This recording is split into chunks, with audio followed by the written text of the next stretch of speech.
Right, I have some good news about I have a safe place. I have a safe I have a safe self-contained place to go to. And I'll make a separate live stream after this. I just wanted to say what I've just spoken to someone, so I just wanted to make a separate live stream about this title. I've been like, just PTSD and anxiety, just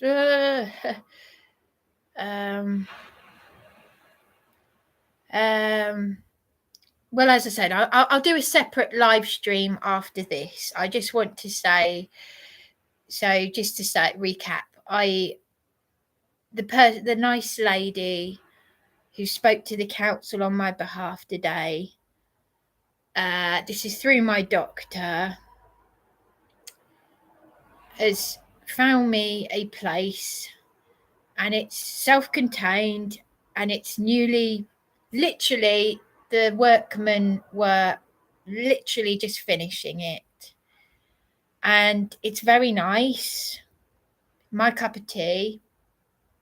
No bath, but it's still my cup of tea. It's self-contained. You know, I'm very blessed and grateful that they found me a place that's self-contained, so I don't need to share a kitchenette or the bathroom. I need to be able to breathe and recuperate. So anyway, I couldn't have thanked her enough for that, and I felt very bad. Is the quality of this poor? I don't know. I was just showing off the sea view.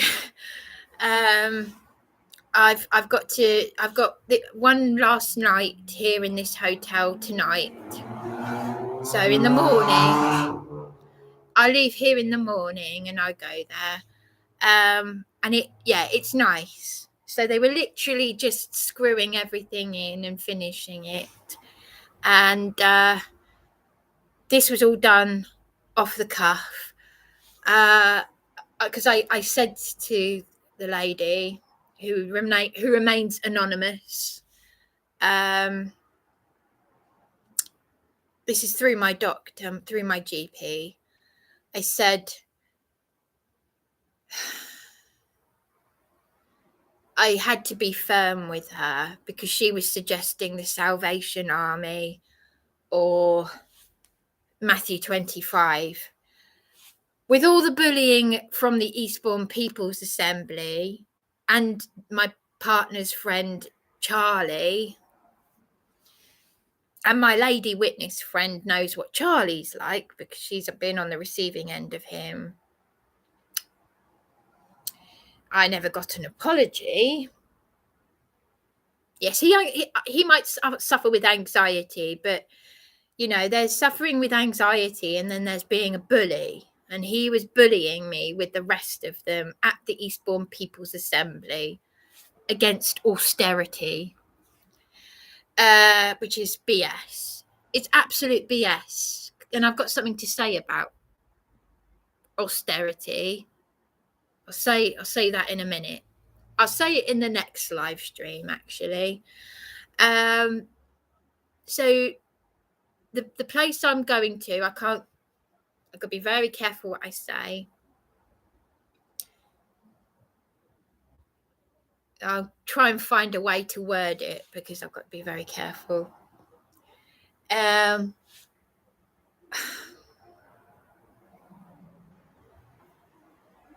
got. I don't know how to word it.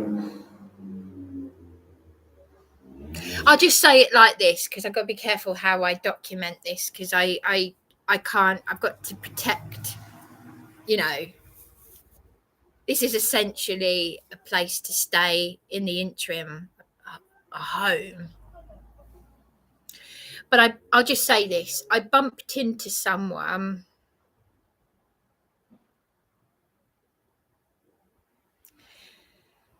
who recognised me from Tesco. He said, "You were always in Tesco." And I said, "I'm so sorry, I don't recognise you." Which is embarrassing because I know everyone by face. It's Eastbourne,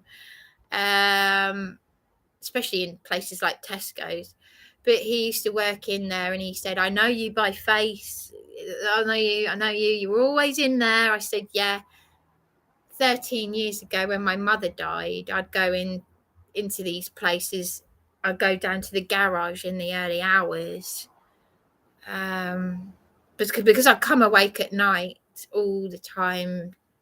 Tesco's, Asda, you know, it's lit up. There are people, you know. But he said, I always saw you in there. And I was just telling him about what's happened to me over this past 6 years. I told him I'm in this place for my safety. There are some unsavory people around there, but he said, you don't need to worry now. It's because the thing is, it's not what it, I don't want to give it away, but this place now is completely changed and there's a warden on site. But the place where I'm in is private, contained, self-contained, so to speak. But he was saying to me that he got mugged by a couple of people on bicycles, and it was, you know, they managed to get CCTV. Oh, these police. They managed to get the CCTV footage, and the police got the evidence of them mugging him. Oh, my brain is like mush. I'm trying to take in as much as I can. But basically, he said that even though they had evidence of the people who mugged him, they said it was too much paperwork to do. It would have been too much. It's unbelievable, this. It would have been too much paperwork to get a criminal conviction. I don't understand it. I just don't understand it. I don't understand it. I've just woken up in dystopia, you know. It's beyond me, all of this. I was just saying to the lady who got me this place, I was telling her about this. I said I was getting so angry. I don't naturally swear. I don't naturally swear to other people because of how I was brought up. Well, that's why I've been swearing so much, because of what's been done to me. That's why I've been getting so angry. Oh, why don't you leave it in the past? You know. She didn't say that, by the way, of course, and neither did Guy. But I said to him, so it's too much paperwork to get an actual criminal, an actual person who's committed a crime, but at the drop of a hat, me, vulnerable, homeless me, who's had a middle class upbringing and sheltered, well, if you can call it maybe a bit of a sheltered life in terms of all this stuff. And they kept arresting me for no reason. But I know this is happening to loads of other people because I'm hearing about it all the time. But when it's happening to you and you're in the thick of it, I said to him, I moved to Eastbourne 17 years ago, and he said, I know it's the worst thing I ever did as well. He said, I'm not from Eastbourne. I said, do you mind me asking where you're from? And he said, a place that had rather a strange, funny name. It sounded like something out of a fairy tale. A village somewhere out in the sticks near Tunbridge Wells. Said really nice countryside, quiet. I said, oh, right up my avenue, that is. I want a place in the countryside. And I said, well, I've spent most of my life down here. And, we lived in Seaford before this, New Haven and Seaford. And I said, what? I was born in an affluent area, but I've lived most of my life down here, New Haven, Seaford. Used to come to Eastbourne shopping, just like Brighton. What the hell? You actually have to live in Eastbourne and be vulnerable and see just how shite it really is. It's criminally insane in this town. The council, the people that run the town are demented. The public services. My middle sister worked for St Mary's House, the very people who exploited me when my mother was dying. I don't even know if she knows about any of this. They dragged me into St Mary's House in bloody handcuffs. I wanted to suggest I suffer from psychosis because I put up a protest.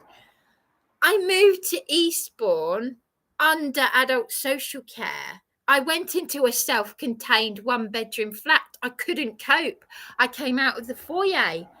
I've just done a bloody circle of the bloody town after they've illegally discharged duty to me. So anyway, I can say that in the next live stream that I'm going to make. But I was telling him, I just can't believe it. I told him about Sherelle Clark and Dion Clark. He said, oh, Dion Clark, does she own something? I said, no, this is a scumbag. This is a mother and daughter who are mugging the elderly and ignoring me and the neighbours. I was recording the neighbours for my crucial evidence. I said she's been mentioned in the national news. She was doing the same thing on the Isle of Wight. I've just come from a council accommodation where this vile creature was mentioned just a few weeks ago. Her big ugly mug. Now, I'm not a nasty person, okay? I don't make nasty comments about people's visual appearance. But you're ugly if you're mugging the elderly. You are ugly if you are going out of your way to do harm to others. And she's an ugly mug, and so is her mother. Ugly in here, and then it shows out here.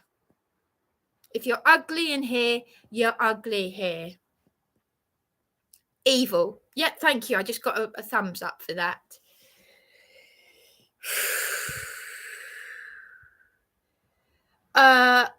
But the thing that gets me, and the thing that I'm traumatized for life by this, that while I was in the Cavendish Hotel for my safety in July of last year, and John Bartlett came to the Cavendish to give me a new key, they were trying to get rid of Sherelle Clark, but the council was saying, oh, we need to give her a home. All the while, she and her mother were mugging the elderly, taking their Zimmer frames from them, pretending to help them and mugging them. Sherelle Clark beat up a man who took pity on her. She tried it on with me. She tried to use tears on me. Someone's trying to ring me. And she used tears on me when her boyfriend was beating her up.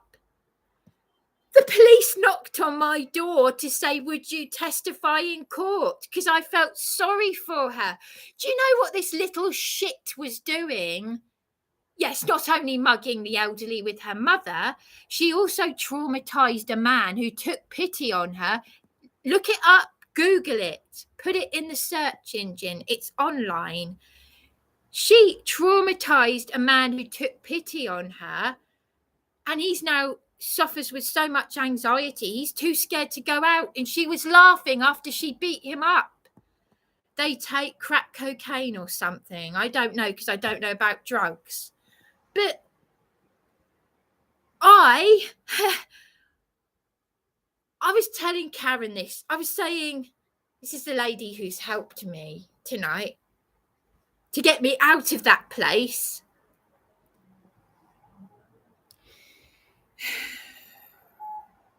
Just give me a second. I'm just so angry. I'm just so like full of anger about all these things that have happened. I fought to get CCTV installed. They installed CCTV outside my room, right outside my door. Several times I have been assaulted in front of CCTV outside my room. I've got a panic alarm there. I carry a panic alarm. And just give me a second. It was on the 28th or 29th of March last year that Sherelle Clark drunkenly assaulted me in front of the CCTV that was right outside my room. I was on the phone to the police, clear as can be. There's the CCTV, there's my room door.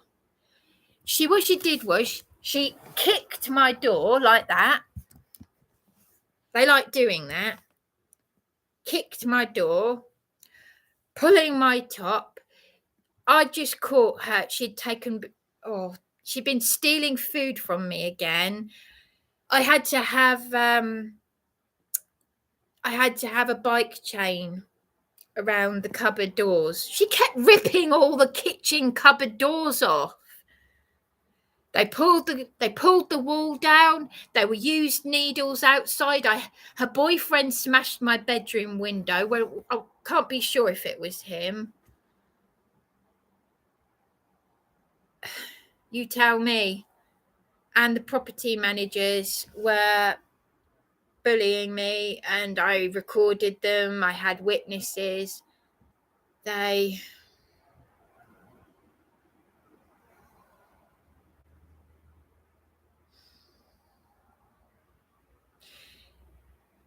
They've done this to me because I had a mental breakdown, and I explained it to them. I said I had leaks that were going through. I had a leak from the toilet system that went to the hair salon below my flat. I had problems. I had an undiagnosed mental health problem that's on the NHS website.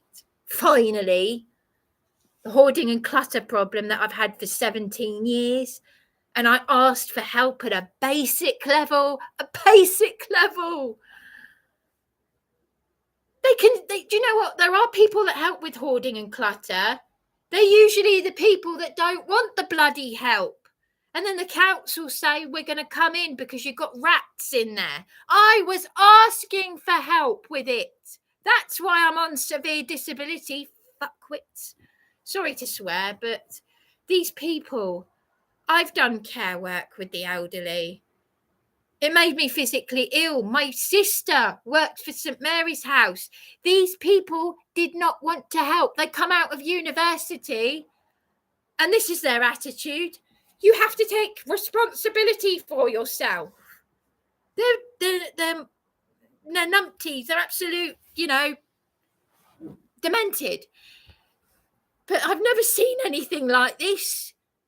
You could put it in a British comedy and people would be like, Could that happen in real life? Yeah, it could, because it's happened to me. I've recorded it. I recorded one of them calling me an effing spastic. They were trying to make me look like I was the mental case because they were covering up what these demented criminals that were off their head on drugs, and one of them was on a criminal tag. They're police protected criminals. I was saying to Guy earlier, I don't understand it. I said, I'm going, look, I said, they're bastards. I said, I don't swear, but they're bastards. I said, why did they beat me during a welfare check on Beachy Head when I was suicidal, then slander me in the paper? Why have they got time to do that? He said, He said what I've already said. I've answered my own question. So he's confirming it for me. He said, because it's less trouble. So that's the UK system.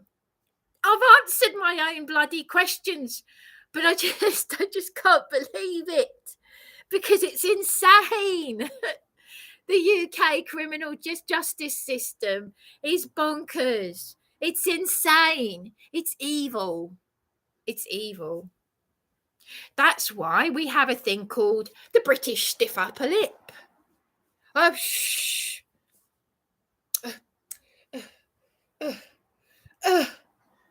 Just shh. Brush it under the carpet. Let's pretend the problem isn't there. Don't want to know. Have a cup of tea. Leave it in the past. That's the British way. Bollocks. It feels so good to swear. It feels so good to swear. Because I go away and I have a laugh. Because I wasn't brought up like this, But my mother would expect me to swear. She brought me up to be like a Jane Austen lady. That's what's driven me crazy. Because being a polite, lovely lady, being brought up like Princess Diana and having these things done to you is going to drive you bloody crazy. I said to him, I said to Karen, I said they're afraid. They're afraid of what I'm saying, what everyone's thinking, but what they're too afraid to say. So they had to shut me down. They were nice to me, the property managers, to begin with. Oh, yeah, you're watching this, aren't you, John? Aren't you? I know about your videos. Yeah, now I am mocking your accent. Sorry, Juliet. I mean, I don't mock Northerners or anything. I do this to every regional accent. Sorry, I do this to... I do this with all foreign accents, regional accents, period. It's nothing personal. It helps me. It just helps me with my sanity and my humour. But yeah, you were nice to me to begin with, weren't you, John? I'll get you a kettle. I'll get you this. I'll get you that. I'll get this and that. But you won't get safety, will you? CCTV. 24-hour CCTV. And that was after I was attacked to the point where I thought I was going to be murdered. That just days after they'd beaten me on Beachy Head, stripped me naked, sectioned me and trafficked me there, and slandered me in the Herald. Just to throw that one in as well. Oh, that's not enough. We'll just throw that one in the mix as well. And yeah, I was in the bath. I was terrified. I was on the phone to victim support for 2 hours. The lady earlier, she was very nice, the lady from on the phone from victim support. And she was saying, she was patient and everything. And then But then after about 2 hours, she said, I have got other call handlers. I have heard this many times before. She said, I've got other people I need to speak to listen to. And I said, yeah, I understand. I do understand. But I was just getting to the point where I was telling her about how the IOPC ignored the second time that PC Soph bruised me when I went down to the Beachy, the police desk to say I'd be returning with Juliet, my lady witness. I sent the pictures of the bruises. No, didn't get a response from the IOPC. Serco are one of the most corrupt. They were part of the human trafficking, and the second time now I've been in a Serco truck. I don't know if you've been in one, but it's very frightening. You're the cell. You're inside a cell. They make you feel like you. I remember. Do you remember the murderers on the news when they used to put a blanket over their head? Oh, so and so has been convicted of a murder, and as a child, you'd think, oh gosh, and then they'd be put in a van that was all blacked out. I was made to feel like a murderer. I was inside a cell this big with a chair, big enough for a chair. A metal cell the size of a chair. I was praying so hard. I've never prayed so hard in my life. That was the second most frightening experience, bar being attacked to the point where I thought I was going to be killed when I was in the bath in my council home. It's all normal. My mother was dying of cancer. She was angry enough that an elderly man was harassing me in supported accommodation while I was on the phone, and he had a learning disability. These are criminals, police protected dangerous criminals in council accommodation. That accommodation was actually quite nice for temporary housing. I liked it. I said, this is nice, actually. I can't believe it's temporary housing. The people they put in there. I recorded Sherelle Clark. They deliberately, you couldn't have missed it. The CCTV that I fought to get installed right outside my room during my 999 call, assaulting me right outside. It was the 28th or 29th of March 2021 at around 9 p.m. at Belmore Road, right in front of the CCTV, right outside my room. You couldn't miss it. And then a few weeks ago, boom, mother and daughter, Sherelle Clark and Dion Clark, jailed for 5 years for mugging the elderly. I was arrested for doing what Sergeant Simmons told me to do, which was to purchase a dictaphone and to record antisocial behaviour. I recorded the police. The police were trying to shut me down. Bryony, come away, Bryony. You fuckwits. You stupid little girls. You stupid little girls. I am saying this on behalf of those elderly people who had their Zimmer frames taken from them. And as for Dan from Police Abusing Power's YouTube channel, fuck you. You go to sleep. You're the one who stays awake all night with your bipolar. Don't you dare attack me. You and Tina Chave are grifters. You don't know what a grifter is. Go and look it up. If you've had a stroke, don't you dare attack me. Because I tell you what I'm going to do. I'm not just going to sit on my fat ass behind a laptop and go and make unknown numbers ring Bryony while she's suicidal. Ugh. You and your little minions, get off your asses, get onto the street and speak out. Because that's what I'm going to do. David Icke. It's the cowards that called him a nutcase. He's saying exactly what the silent majority like me are saying, get off your ass. Knowledge is power. It's only power if you get off your ass and get onto the street and talk about it and say, I am not acquiescing to this. I am not accepting this. That is what you people in this country need to do. And I'm speaking for myself, by the way. I'm not being a hypocrite. I'm speaking for myself. Because it's this trauma that has pushed me to do it. That's given me that I'm going to do it.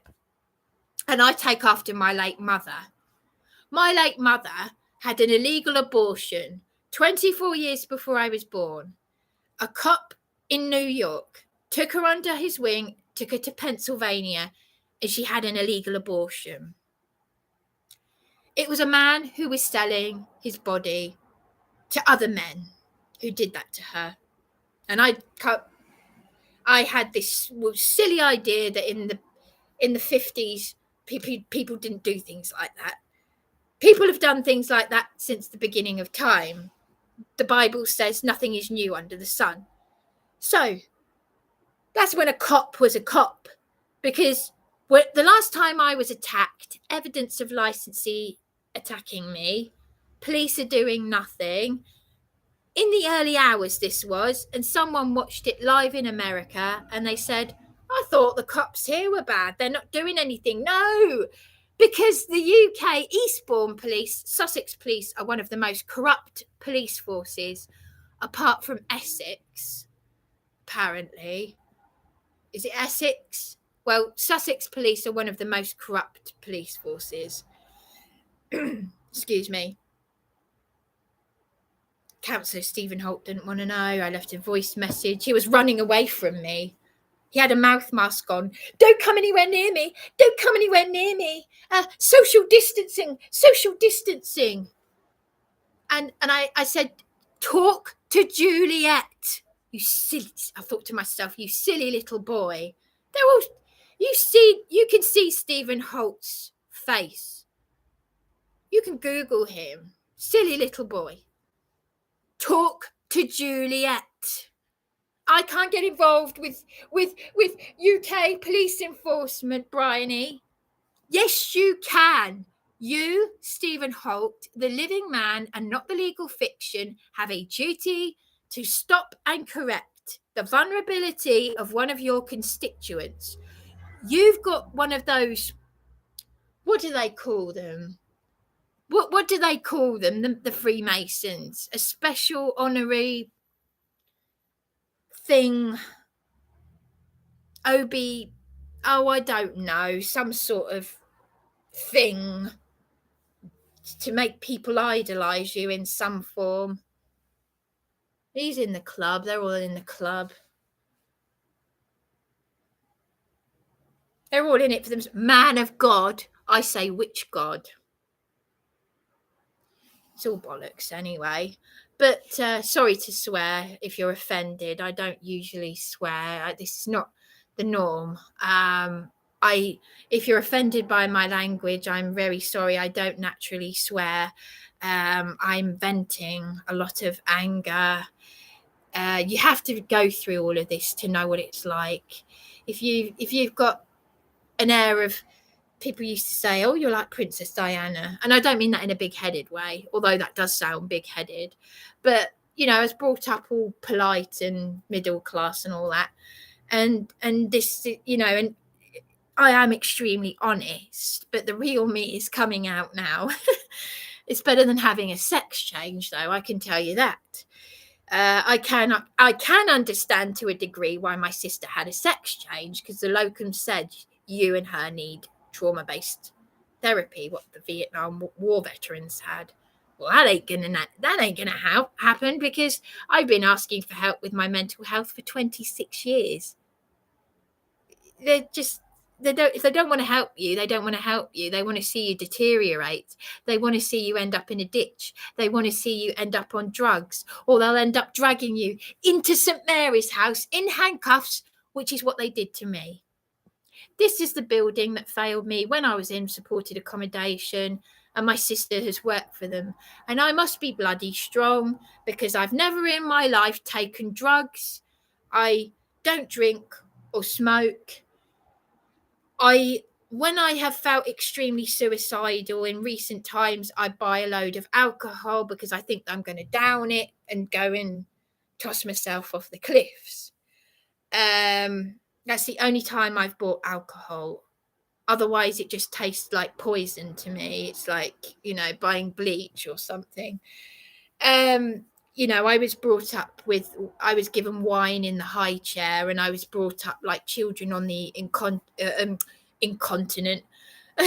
I was brought up like children on the continent.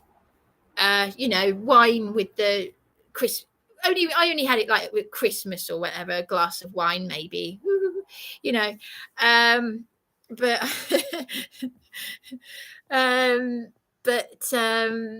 yeah, it's all very extreme. No, it's good to talk though. It's good to vent.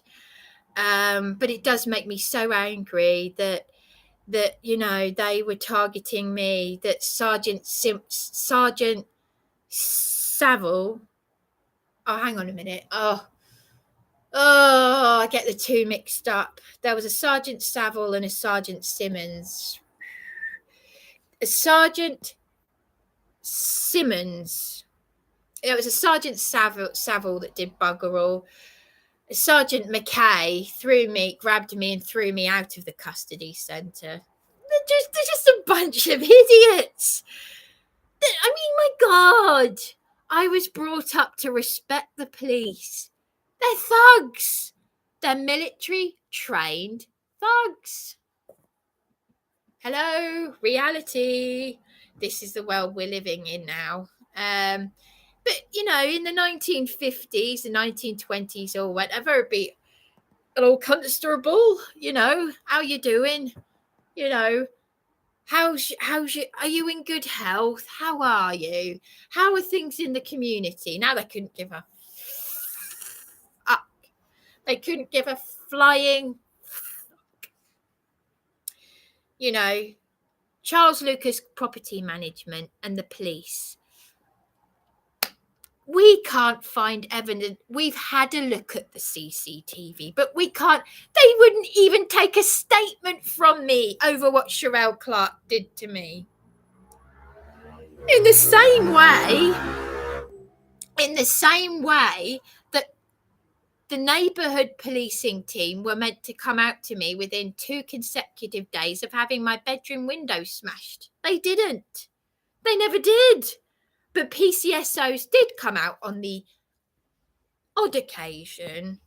And I'm telling you, they look like they've been crying.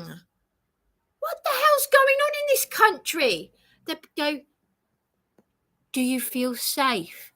I said, I'm terrified here. I'm terrified. This is council accommodation. And the idiot who gave me the keys to the place, Steve, if you're watching, wanker. Sorry, people, I don't usually talk like this. You've got a little boy. You telling me it's none of your damn business. I recorded it. I said it is my business. Who is the little boy out here? Because I've had my bedroom window smashed and there are used needles out here. It's not safe for me to be here, and it's not safe for a child to be here. And he's the one who called me an effing spastic. And he's the one who gave me a key to the property. And he's the one who told me and Darren that he'd walked in on dead bodies in the male property. And you could see in the eyes, he looked a bit distressed. So you're obviously covering something up. And if it scares you that a bunch of men, you've walked in on dead bodies, I can believe it.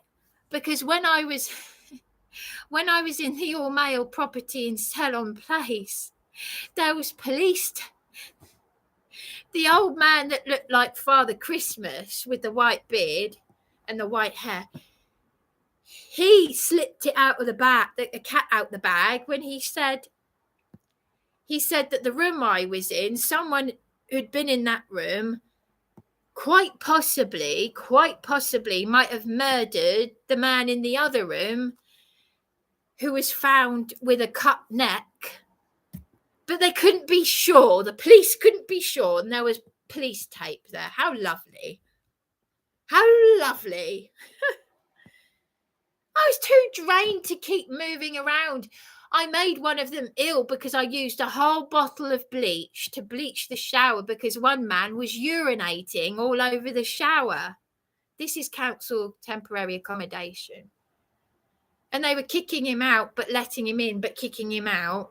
This drunk. Oh, he'd walk in like this.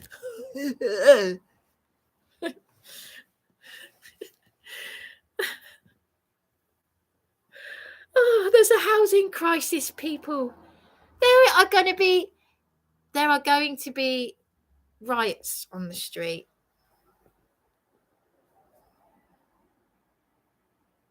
Because I've got something else to say.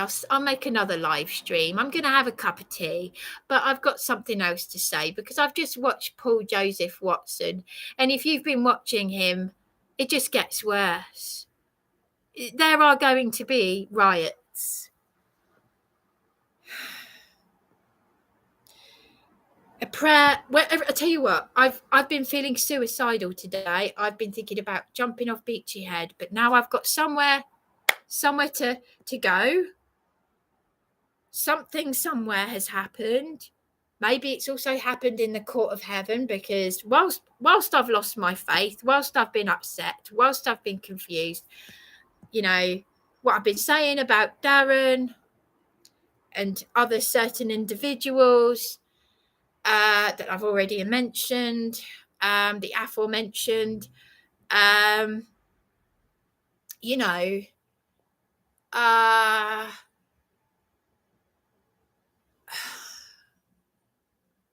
there's a serious crisis going on.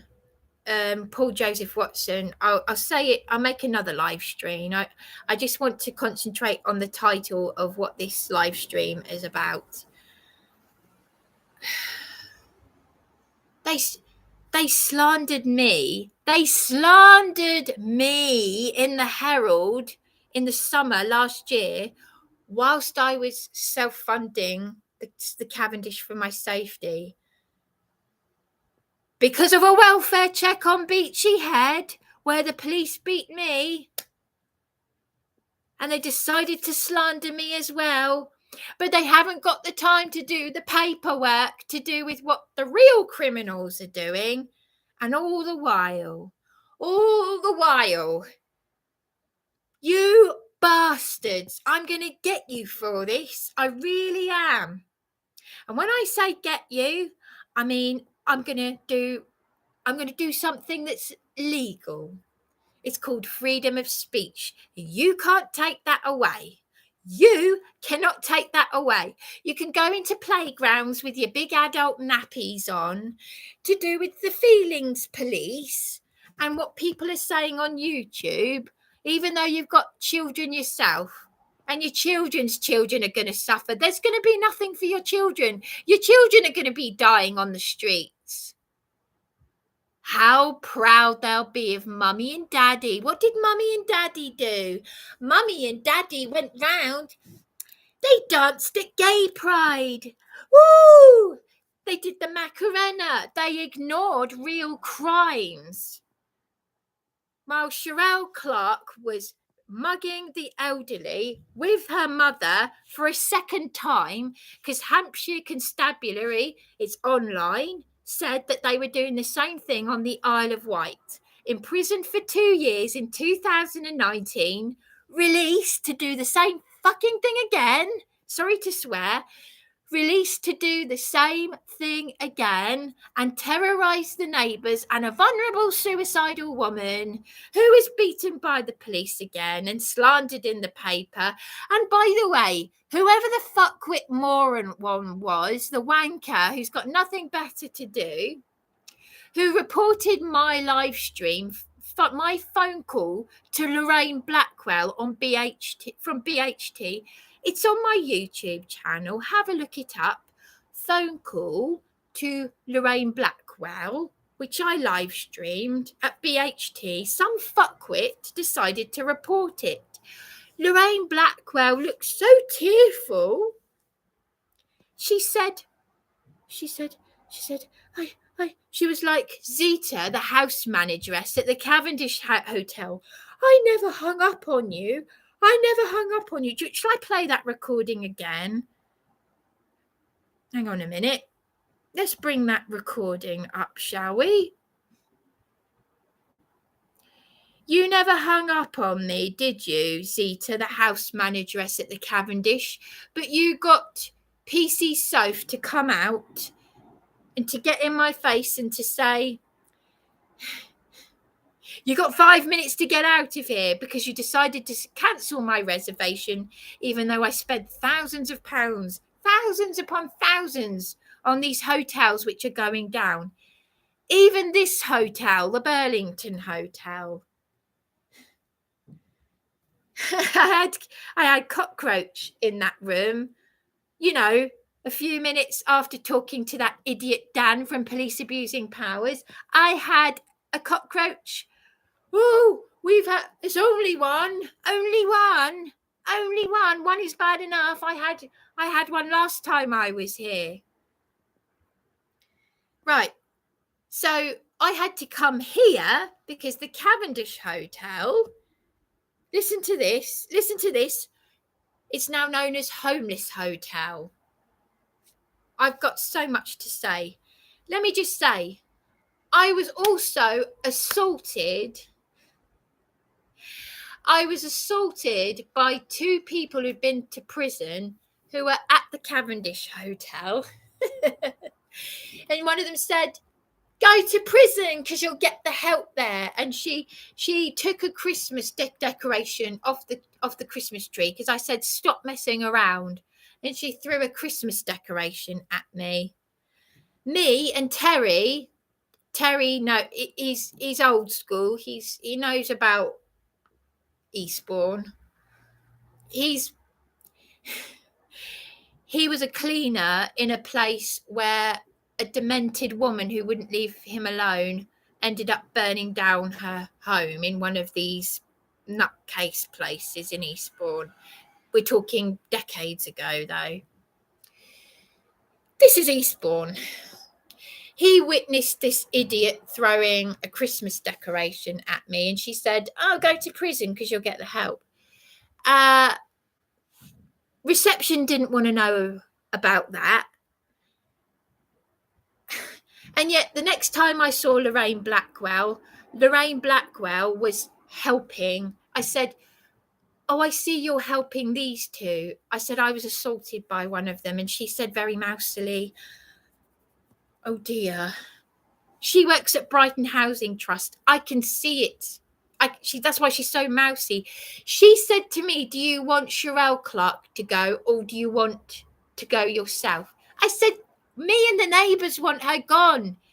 This is what I mean, folks. So whichever idiot it was, whichever one it was of you, which fuckwit it was, who reported my live stream to Lorraine Blackwell at Brighton Housing Trust, because she said to me, you've been putting me on YouTube. Could you take it down? Otherwise, I won't be speaking to you again. Yes, you fuckwits, because of you fuckwits, she didn't want to know. But the council said Sherelle Clark should stay there. Me and the elderly neighbours were trying to get rid of her because of you fuckwits.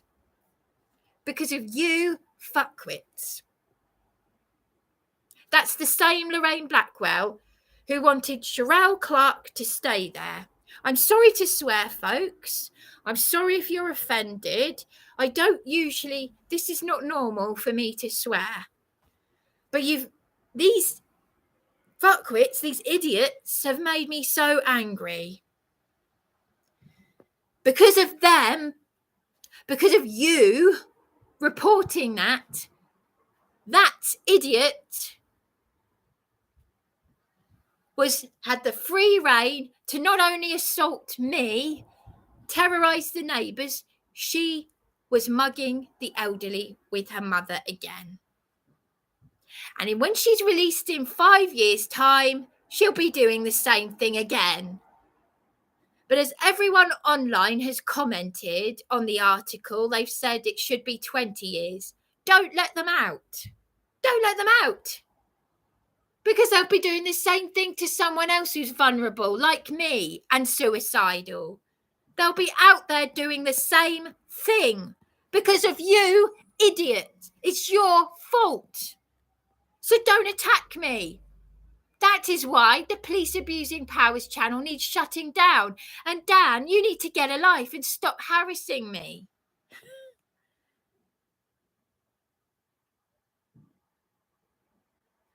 Your channel does not serve its purpose, Police Abusing Powers. And you're attacking me while I was attacked by several police protected criminals. You admitted it yourself, though. You said they do these things so that they can get the help. Are they the kind of idiots that support your channel, Dan? Seriously, well, you've shown your true colours. I'm thinking of those poor elderly people. Yes, I'm thinking just of myself. Is this why you don't? This is why you don't want your mum to know about your channel, because you're ashamed, isn't it? You've got 30,000 subscribers, is it? And you're selling merchandise, but you're targeting the vulnerable. And you told me to ring the police if I'm harassing you or I'm getting unknown calls ringing me. I've reported your channel again. Police Abusing Powers. You don't serve its purpose. You and Tina are just grifters. You've targeted people who are already suicidal, homeless, and vulnerable. Just be glad you've got a home. Just be glad you've got a roof over your head and that nobody's attacking you. Cowards. So, yeah. Crying, showing me a video of you crying, and then you're attacking me because I'm crying. She's beaten up a man who's now too afraid to go out. Have a look at the online article. But I think you already have, haven't you? Yeah. So, so I think they're the sort of people that are subscribed to Dan's Police Abusing Powers channel. They're the kind of idiots that waste police time. They're police protected criminals themselves, probably. Wouldn't surprise me. So I'm hoping that I'll get normal people like Juliet watching me. Because he doesn't seem to think that Juliet exists. No, because he lives in fairy tale land, in his own YouTube channel land of police abusing powers. But it's not. It's Dan abusing police abusing powers, fairy tale land. People to help him with the stories. People in the club, probably. Part of the corruption. So, I've gone on and on. I've been talking for nearly an hour, but I think I've basically covered it, really. I've said it a million times, but, you know, I will never get over it. I'll never get over it. I'm permanently traumatized. I'm permanently... I went to these people for help at St Mary's House. It's social engineering and human trafficking.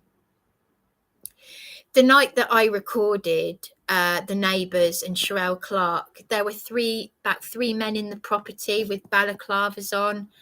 There's one went, two went, three. I said, there's one, there's two, there's three. Where are they coming from? Well, the lady next door, who's a nurse, she's worried she won't be able to sell her property. She said, I've seen them climbing onto the fire exits on her property.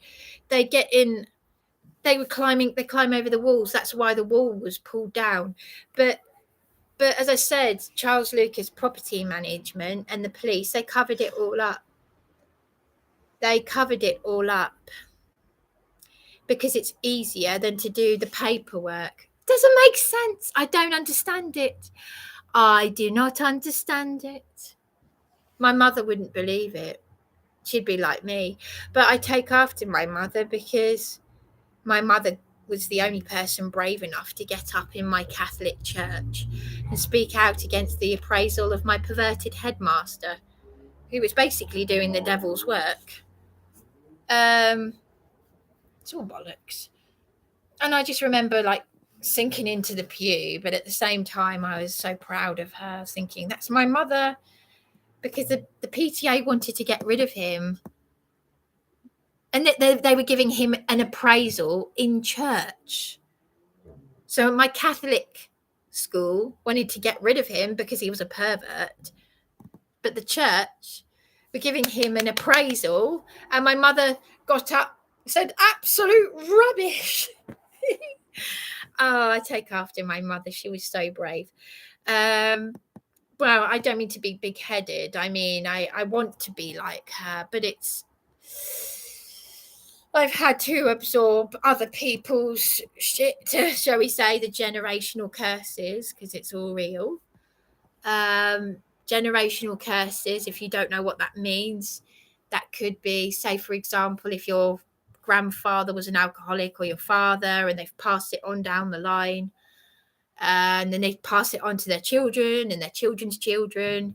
If there's violence in the family, it goes on to generational mental health, whatever. It could be a whole mixed bag of whatever. But it's whatever you've inherited or absorbed, and I absorbed a lot when I was a baby. So but I'm not having a sex change. The locum said that I need trauma-based therapy. Because my sister's had a sex change. He said that's what the Vietnam War veterans had. But they won't give me, they won't. I'll tell you why they won't. Because the Tories, these bastards who gave my partner a caring role through Care for the Carers, they use trauma to control the masses. That is the social engineering that they have used on me, and they're doing it to other people. So fuck you with your dangerous billion-dollar pharmaceuticals of poisons that do something to your brain. I don't need them. This is why they don't like me. So, you've got to stay on the ball. And that's why I'm suffering so much, and why I think it's quite interesting. I'm going off on one here, but the Sacred Heart Church is where I had my first Holy Communion when I was 8. So it's quite interesting that for someone who's suicidal, who gets suicide ideation, the MK Ultra suicide program is called a secret code word. Well, it's not secret because it's online, but it's called Sacred Heart. It's a trigger word for a suicide program. I just thought that was interesting because I know so much about the Catholic Church and its Wicca and mind control and Satanism that's thrown in the bag. It's paganism. A lot of people don't want to believe it, but they don't bother to do the research. Anyway, so there we go. So that's basically it.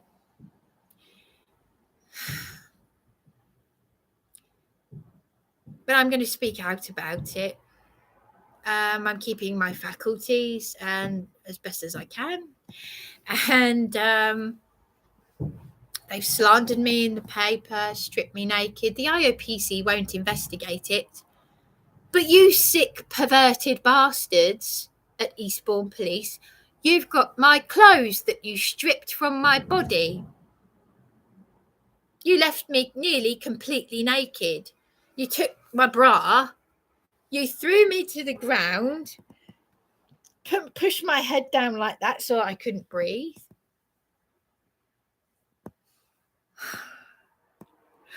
I didn't get to finish my call to victim support because unfortunately my battery cut out, but she was starting to get a little bit stressed out after 2 hours, because she said she was very nice to begin with, but the lady said, we've been talking for 2 hours now and we need to get somewhere, and then the phone cut out. She didn't ring me back, and it took ages to get through to someone to begin with. But anyway, the long and short of it is they need to do something about this. They need to sort this. This country is going to be at war with itself. This country will be at war with itself. There will be riots. I've said it for 20 years, and that's when I was living at home, when I had a proper home with my mother. I thought there's something not right in this country, and that's before I knew everything that I now know. I was saying 20 years ago, there's not enough room for all these illegal immigrants, but I'll do something else. I'll do another live stream about that, because what Paul Joseph Watson has said, oh my gosh, a prayer must have been answered today for me to get me into this place. I'm still, I'm always going to be like that. But, I've got to speak out. I need to do it for myself. But if it's bad for me, just think, and things are getting worse, what's going to happen? What is going to happen? So, thank goodness it's self-contained.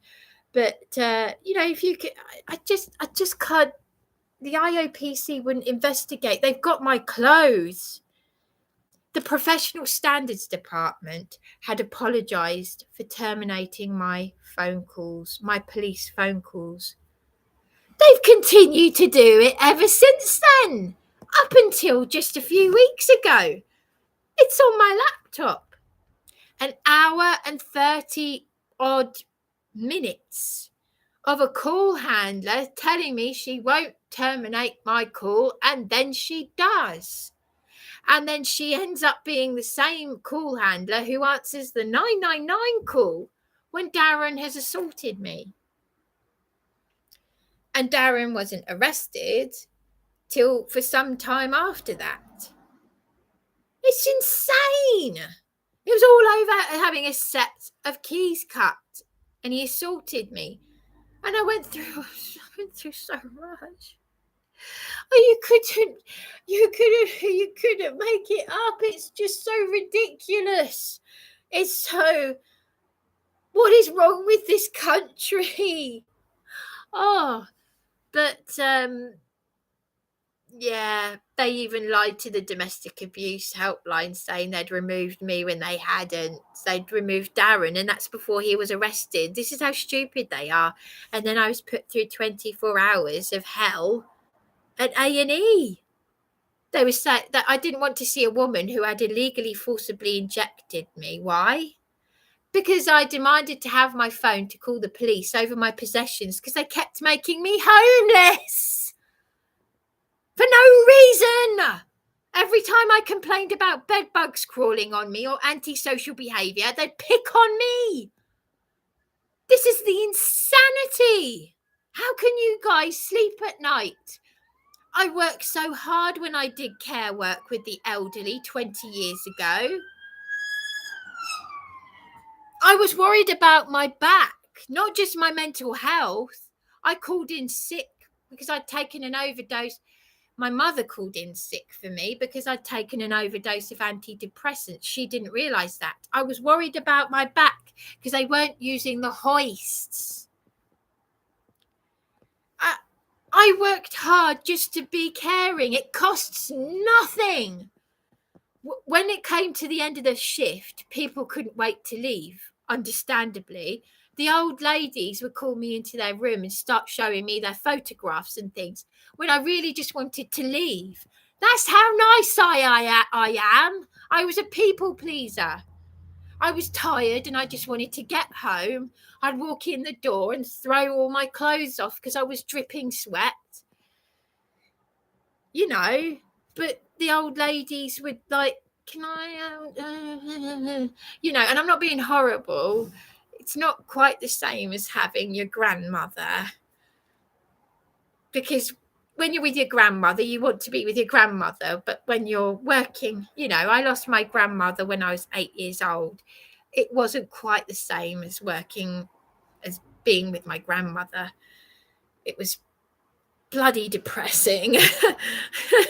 But as you can imagine, sitting with old people who cry all the time and they're miserable, and you're just like, that's probably why I've ended up like that myself. I'm suicidal. Oh. Because it's so depressing.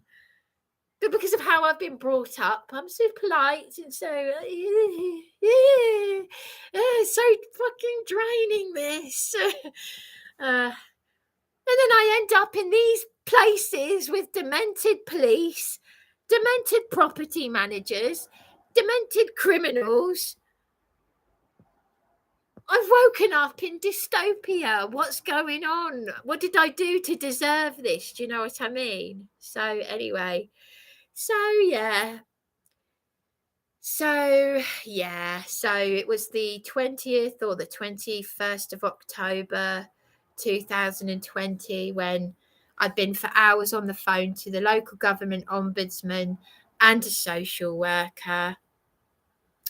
I'd already had a letter from the Professional Standards Department apologising for having my phone calls terminated when I was attacked at Elms Avenue by a vile, well, I say attacked, no, she was stealing people's food. She's since taken her own life. I know you shouldn't say this and speak ill of the dead, but I'm not sorry about that, because she was vile. She was absolutely vile. I know I shouldn't say these things, but for someone like that who doesn't care what they're doing, she'd come in so drunk and she'd be like, stealing our food. She literally stole someone's cooking in the kitchen, ate it, stole it. They're cooking the meal, they're just cooked the food. She took something of mine. I wasn't having it. And but this was someone violent who would walk in. She once walked in covered in blood. Because she was that drunk that she got hit by a car. And police didn't want to touch her. They said, "Oh, we don't want to know." And this is someone, I mean, I've heard about the traveller community. I'm talking about the traveller community, not the real Romany gypsies like my mother's best friend and Adamant, who are real Romany gypsy. I'm talking about the ones that, you know, have a bad reputation. You know, drunk.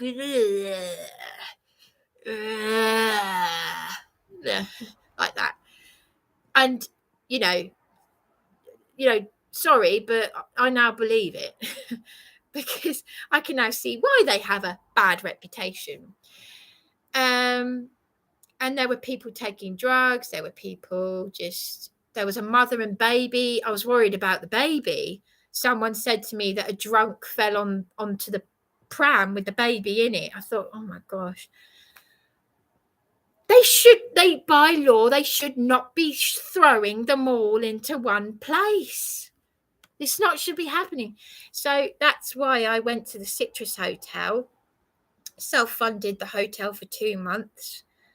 And then I was told, the demented manageress was taking advantage of my good nature, because I've never heard of squatters' rights before. I don't even know what that's all about. I've heard of it, but I don't know anything about it. She said, could you change hotel rooms because you might claim squatters' rights? I said, okay. So I did after 1 month, and stayed there another month. And then I asked her, she made out she was all fakey nice, the way a lot of them do. This is a hotel that the DGH hospital sent me to a few years ago, and I had nowhere. The adult social care sent me. They're homeless, and the hotel said we don't accept people through adult social care. So they left me up in arms, and I walked out suicidal. Now, I thought maybe they'll put in a good word for me this time with the local MP, Caroline Ansell, who gave Darren a caring role through Care for the Carers 6 years ago, before all of this. I've got the email evidence of her, my local MP, Caroline Ansell, emailing me, and the local government ombudsman. They were hoping I would have taken my own life by now. You know, one less to deal with. Are you tackling real crimes? Or are you out there for innocent people? Blue lights flashing. So this was on Wednesday, the 20th or 21st of October 2020. So I had been for hours on the phone to the local government ombudsman and a social worker, and I just thought maybe Rika would put in a good word for me. Not to mention the fact that she'd had £2,000 out of me as a loyal guest. This is a hotel that the actor John Malkovich has stayed in, and they like to show off about that. Oh, John Malkovich stayed here. Wow. Yeah. You couldn't make this up, though, what I'm about to say. So she'd given me 2 hours of what I thought was her time previously. Turned out to be 2 hours of my wasted, precious time. And can you leave things in the past? And I run a Facebook page to do with fairies. Well, that says a lot. She lives in fairyland. The new age bullshit as well. Leave things in the past. Heard that all before. Doped up on too much meditation and MK Ultra. Tell me about it. So that's her. Crazy people. Crazy. Because this is honest to goodness what happened. All I asked her to do was to put in a good word for me. Since this was a hotel that had turned me away with nowhere to go, even though the DGH hospital, a hospital where my mother had been dying in, sent me to through adult social care with nowhere to go. They sent me away. I thought this was, I think it was before I stabbed myself through the arm with a 6-inch knife, and maybe before I was reported missing in the Herald. I can't remember. It was certainly just a little while before I was slandered in the Herald. On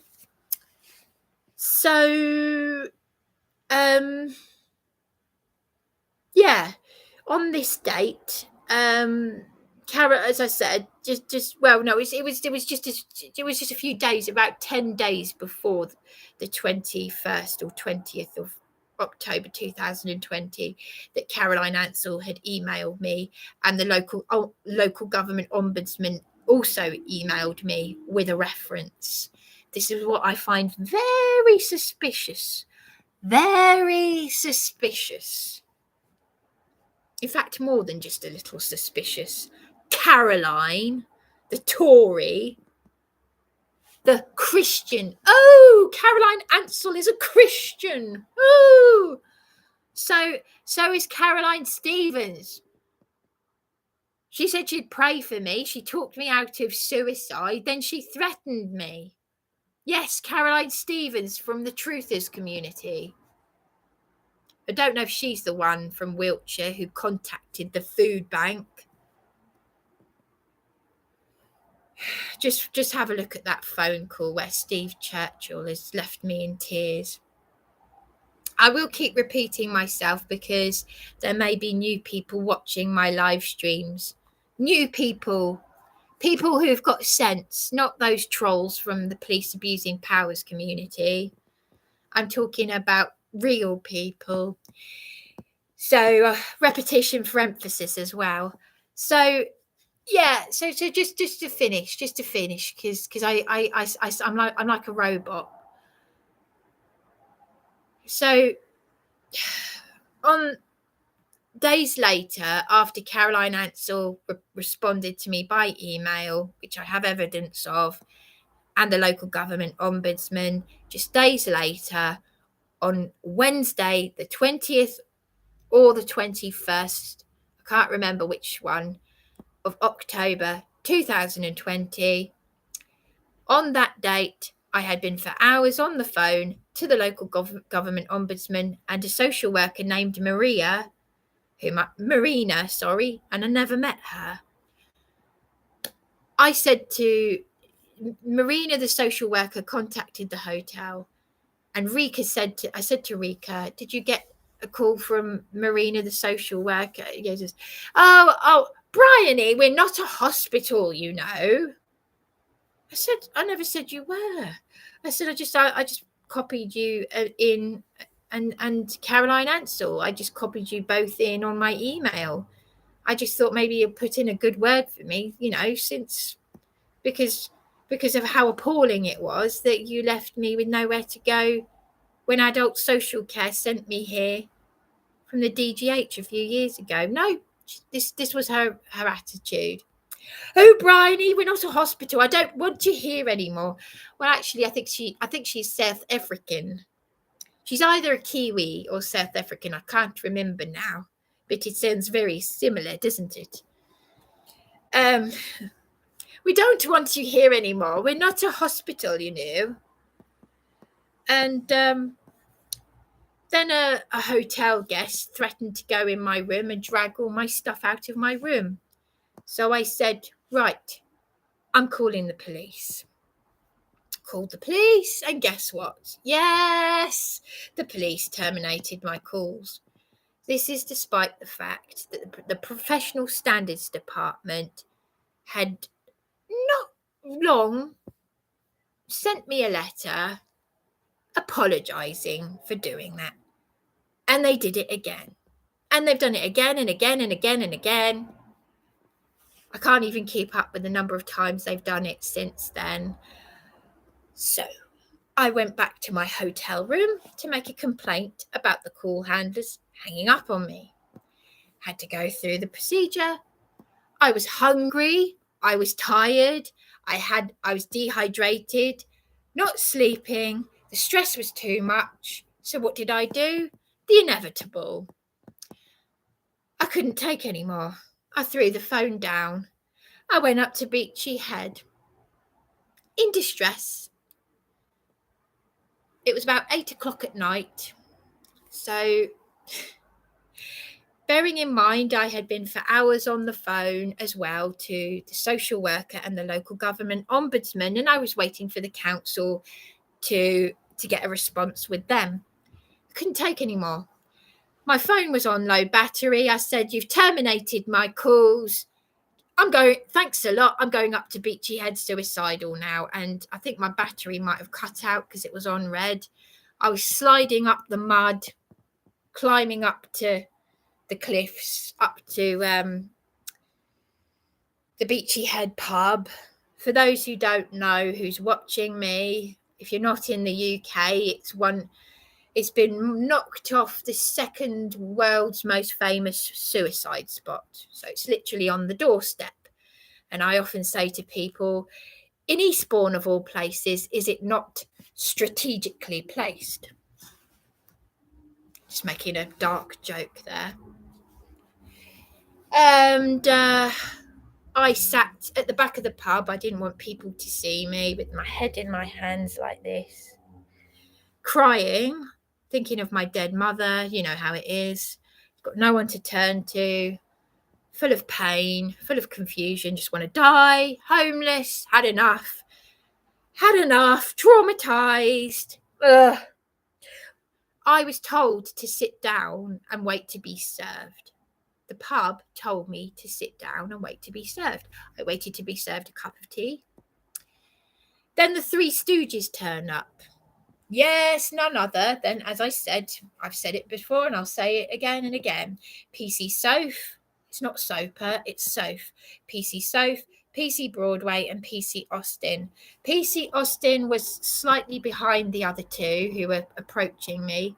He was like, I know what he was doing. I know what his game was. I know what you were doing. He was like, he was sliding along the bar like this. He's the same one who's beaten me in Darren's flat. Darren, in my opinion, seemed to like ringing the police to scare me because he had a bit of control and power after his caring role. So the police will listen to Darren. I was in the bath one time. Don't know why people like doing things to me when I'm in the bath. It's probably because I'm at my most vulnerable. Called the police. I jumped out. PC Austin was there. This is in Darren's flat. I've thrown clothes on because I'm dripping wet, and I've knelt at his feet because I don't want to have police thugs throwing me on my back, terrorising the hell out of me, showing him I'm no threat. And he's like, what are you, right, he don't want you here. He don't want you here. Get out, get out, get out, get out. He doesn't want you here. Because, of course, that's normal behaviour, isn't it, in their demented heads? Get your sleeping bag. Get out, get out. And I'm like, I'm not even doing anything. These are crimes. And he did something to my wrists so that I was screaming and shouting, Darren, he's hurting me, get off me. Darren just stood there saying, go with him to the hospital. This is why I'm cross with Darren, because Darren should be saying to them, get off my partner, but he's not. This is why I'm so confused. I don't know what the hell is going on. Why isn't Darren defending me? Who's worse, Darren or the police? Darren or the police? People say Darren's abusing me. What about this one? Police! So this is what I'm trying to say. This is what I'm saying. So, you know, he said the Home Office train us to do that. I said, I couldn't give a damn what they train you to do. You are committing crimes. But that was in Darren's flat previous to what happened or was about to happen on this date on Beachy Head. It approached me, and all I did was I got up from the table. I said, Bryony, we just want to talk to you. I said, I was angry. I just had my calls terminated. So I don't know what Darren is saying to people, but it's being made to look like attention seeking. Attention seeking. You don't even know what. This is how fucked up in the head they are. I said, I don't want to talk to you. I've just had my calls terminated. I've already had a letter from the professional standards department for doing it. No. I said, just go. I said, you being here is now just causing me alarm and distress. Go. I was quite loud. Yes. I was angry. Of course I was. They terminated my calls. It's orchestrated. So what do? They don't try and, they're supposed to do something called de-escalate. But they're so thick. They're so below GCSE level. This is what they did. Spent my whole life putting myself down to put up with this. This is why I feel so much better in a weird sort of way. They then start no, hang on a minute. PC Austin said to them, do you want her here? And they said no. But hang on a minute. I was okay until they turned up. And even the solicitor said to me, when I was telling him this at the custody centre, he said, did they ask you to leave? I mean, did the pub allow you in there? I said, yes, they'd told me to sit down and wait to be served. the Beachy Head pub menu. I've still got it. It came with me to the psychiatric unit. I still got the fucking Beachy Head pub menu, but they've got the clothes that they stripped from my body. You tell me. They ruined my lovely canvas trousers when they were... This is what happened. So I was the pub had told me to wait to be served a cup of tea. I had my calls terminated illegally and then had an apology for it. It's something they've continued to do to this day. So then the police are like, do you want her here? No, we don't. And I'm saying, no, leave me alone. But they still grabbed me and carried me out of the pub. You think that's normal? I put my feet against the door as they were carrying me out. It's mental.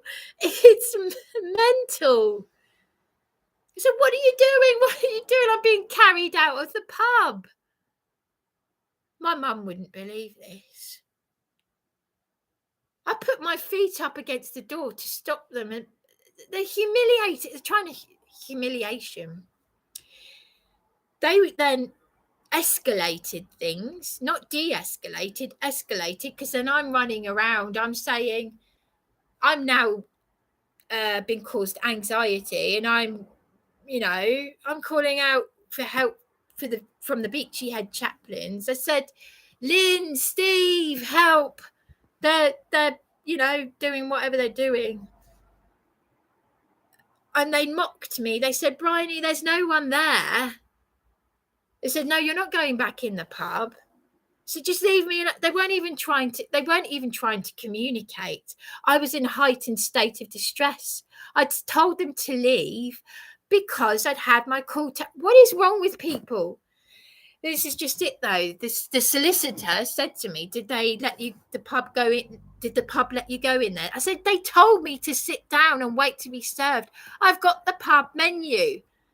They have got my clothes. They stripped me naked and ruined my canvas trousers. The button came off. They're idiots. This is during a welfare check that they created. They created a welfare. They orchestrated it. They're nuts. I just had a hotel guest threaten me, and I'd had my calls terminated, but the professional standards department said, I'm so sorry for doing this. They've done it again and again and again and again. They did it at Belmore Road, where these criminals who have been mentioned in the national news as having beaten, mugged the elderly, taken their Zimmer frames, the ones who attacked me, they arrested me for recording them when Sergeant Simmons told me down at the patrol centre, he said, purchase a dictaphone to record them. Then they arrested me for doing it. They arrested me for doing what they told me to do. That's how fucked up they are. Hello? Hello? Anybody home? Anybody home?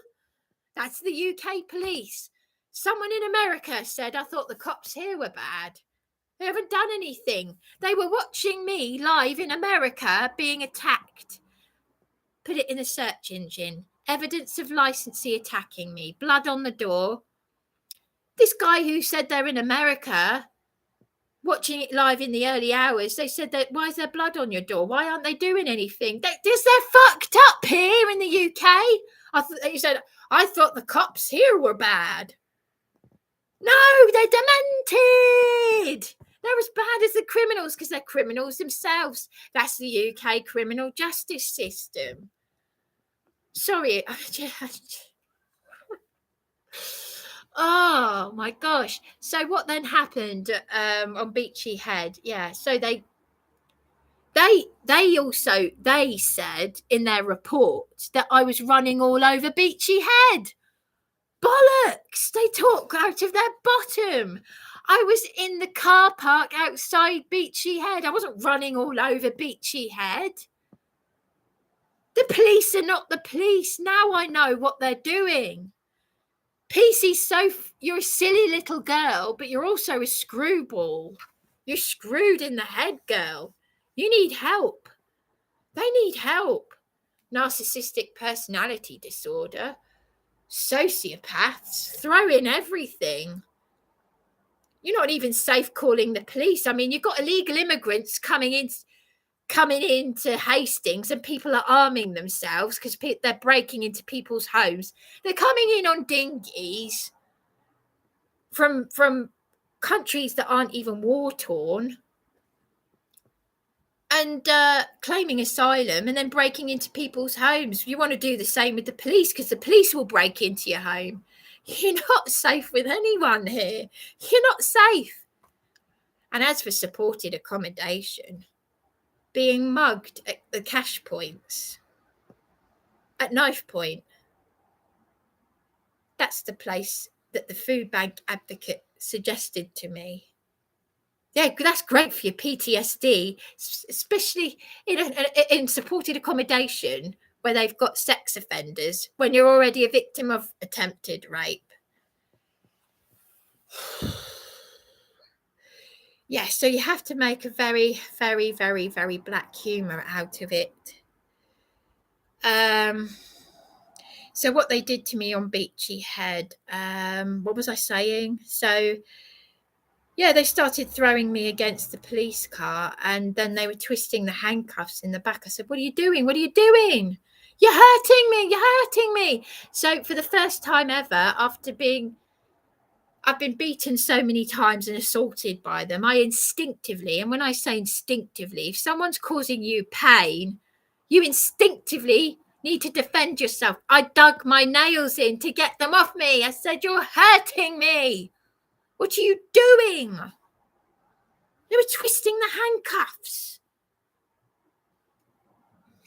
Do you know what? I haven't even been out for walks. I haven't been out for fresh air. I'm struggling just to function. And people who haven't gone through this, people who've got houses and homes, people like my eldest sister even, she's not going to know about any of this. No. I can't. So much narcissistic abuse I've never known anything like it. Never in my life. So, do you know what PC Soph did though? She said, "Did you get that? Did you get that? Right, you've got a scratch. I've got a scratch." When I was attacked hang a minute. So, I wait to say that bit. So, they took me to the custody centre, threw me to the ground, pushing my head down, couldn't breathe much, stripped me naked. Section 136. I ring up the local government ombudsman. Oh, I also, in a panic, I said, "My ring, my ring, my ring." They assaulted me again. They pinned me down to a bed. I did the same thing again because I was so fed up with people assaulting me and touching me. I dug my nails in when the nursing assistants, I was trying to get this idiot. I said, "Ring the social worker." They wouldn't do anything. "If you don't calm down, we'll have to." I said, "My stuff is in the hotel. Where's my ring?" That's when I started going crazy. My jewellery. I was the one who rang the police to say that a criminal in a hotel that had £2,000 out of me was threatening to go into my hotel room. My possessions were in there. This is a private hotel. The worst thing you can do, folks, is to ask for help with your mental health. Steer clear of anything to do with social services, mental health, or even the police. It is nothing but a Luciferian, on a global scale, Serco, human trafficking, social engineered scam. It's a scam. I've seen so much, I really have, but I can't believe they orchestrated this. It starts with one thing. They don't want to know. A member of the public is being threatened. So This is despite the professional standards department apologising to me. I mean, look at that. Look at that. They can make Eastbourne look so sunny and nice, can't they? Suntrop of the South. They can know how to polish a turd. I mean, you know, someone come the last hotel room I was in, they said, "Oh, this is a nicer hotel room, by the way. Oh, it's only one cockroach. One's bad enough. It's a massive thing. It's crawling around on the floor." Last time I was here, they had a cockroach. They wouldn't let me put it on TripAdvisor. So, yeah. They now realise she means business. She's not just vulnerable. She's going to speak out. But it won't just be for me, it will be for others. That's why I'm cross with people like Dan and Tina from Police Abusing Powers and the Independent Advice Network. Because you're cowards. You've threatened me because I've complained. I am going to speak up for real victims, not target victims. Speak up for them. Because by speaking up for myself, I could be helping others. Yeah. So anyway, I just can't believe this.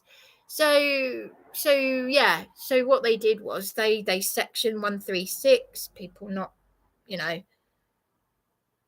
I rang the local government ombudsman, by the way, on the section 136. They actually let me have my phone for a moment.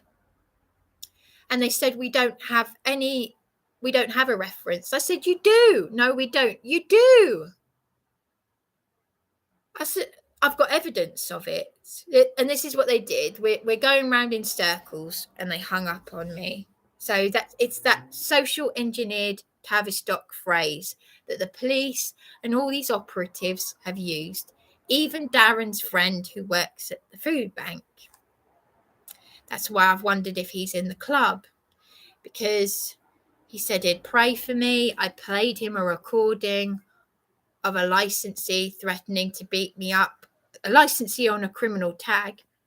No, your life is not in danger. And he hung up on, he said, we're going round in circles, and he hung up on me, and I burst into tears. It's on YouTube. So this is what they've been doing. So I've got evidence of an email with a reference to that local government ombudsman claim that never happened. I've had recorded other local government ombudsman call handlers hanging up on me since then. I've recorded obnoxious Grace Hill hanging up on me. But I think she realises I'm not going to take any more shit anymore, because thanks to Karen, she's fought it out for me, and I've got a place of safety. You owe me compensation. You owe me a lot, an awful lot, for all the crimes against humanity and civil liberties. And you're telling me I owe money, I owe rent for that place where my life has been put in danger? You can stick that where the sun doesn't shine, love. Absolutely obnoxious, vile, never known anything like it. I worked so hard when I did care work with the elderly. And I'll tell you another thing, slandering me in the Herald. All the while, Cheryl Clark was mugging the elderly, and you slandered me in the Herald. You little cowardly shits. Eastbourne Police. You know, I worked so hard when I did care work with the elderly. There weren't enough chiefs. Not enough chiefs. In the second care home, on my first day of work in the next care home, I was physically sick on my first day of work because I'd been so badly bullied by other carers and the elderly matron, who would not leave me alone, that Irish dragon, and her sister, called Sister. And even Lisette knew who I was talking about, because Lisette, in that psychiatric hellhole, she said, I heard she could be a bitch. I used to clean there. My sister worked there for a short time. I only managed 3 weeks, and it nearly did. My first day of work in the next care home, I was physically sick on my first day. I was violently sick because of the trauma. I was violently sick at Belmore Road because that criminal on a tag threatened to beat me up. But when I played the recording to Steve Churchill at the food bank, who's Darren's friend, Darren's parents' friend, he said he was praying for me. He said, your life is not in danger. And he hung up on me. I was physically, this is how people get cancer, you idiots, you morons. You morons, you demented morons. This is how people get cancer. Or dementia, or Alzheimer's, or heart disease, you name it. Loneliness causes early death. I've been lonely. I've had to go through all of this on my own because Darren he left me to sleep rough, couldn't cope. Left having me arrested, The social worker landlord said you might want to make sure you haven't inherited your mother's cancer and you know too much. Slandered in the Herald. Just